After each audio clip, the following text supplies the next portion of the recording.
வணக்கம். கரூர் அப்படின்னோடனே நம்ம ஞாபகத்துக்கு வர்றது பசுபதீஸ்வரர் கோயில், கல்யாண வெங்கட ராமசாமி கோயில், ஸ்ரீ மாரியம்மன் கோயில், அப்புறம் அங்க நடக்கிற கைத்தறி மற்றும் குடிசை தொழில்கள்.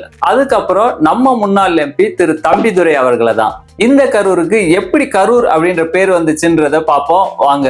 இந்த கரூர் அப்படின்ற பேருக்கு ரெண்டு அர்த்தம் இருக்கதா சொல்றாங்க. முதல் அர்த்தமா கரு பிளஸ் ஊர் அப்படின்னு சொல்றாங்க. அதாவது கரு அப்படின்றது எந்த ஒரு உயிரினத்தோடையும் ஆரம்ப கட்ட காலத்தை தான் கரு அப்படின்னு சொல்றாங்க. அதுக்கப்புறம் ஊர் அப்படின்றது ஒரு இடத்த குறிக்கிறாங்க. இந்த ரெண்டு வார்த்தைகளையும் சேர்த்து தான் கரு ஊர் அப்படின்னு சொல்றாங்க. இதுதான் பிற்காலத்துல கரூர் அப்படின்னு சொல்லியிருக்காங்க.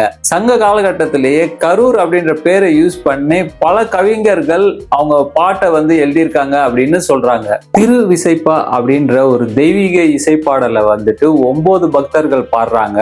அதுல பெரிய இசை அமைப்பாளரான கருவூர் தேவரோட பேரை தான் சுருக்கி கரூர் அப்படின்னு வச்சிருக்கதா சொல்றாங்க. இந்த கரூரோட வரலாறு பாத்தீங்கன்னா ரொம்பவே பழமையான வரலாறு. ஜீசஸ் கிரைஸ்டோட வரலாறு வர்றதுக்கு முன்னாடியே பல நூற்றாண்டு காலமா இருக்கிற வரலாறு தான் கரூரோட வரலாறு அப்படின்னு சொல்றாங்க. இந்த கரூர் நகரம் பாத்தீங்கன்னா சங்க காலகட்டத்திலேயே ஒரு பெரிய வர்த்தக நகரமா இருந்திருக்கதாகவும் பல தொழில்கள் இங்க நடந்திருக்கதாகவும் சொல்றாங்க. கரூர்ல நடந்த ஆர்காலஜிக்கல் எவிடன்ஸ்ல பாத்தீங்கன்னா அந்த காலத்துல யூஸ் பண்ண காசு, வீட்டு உபயோக பொருட்கள், அப்புறம் மண்ணில் செஞ்ச அந்த டாய்ஸ் எல்லாமே கிடைச்சிருக்கதாகவும் சொல்றாங்க. இந்த வீடியோ உங்களுக்கு பிடிச்சிருந்தா லைக் பண்ணுங்க. உங்களோட கரூர் ஃப்ரெண்ட்ஸுக்கு இதை மறக்காம ஷேர் பண்ணுங்க. அப்புறம் நம்ம சேனல்ல சப்ஸ்கிரைப் பண்ணிடுங்க. பாய்.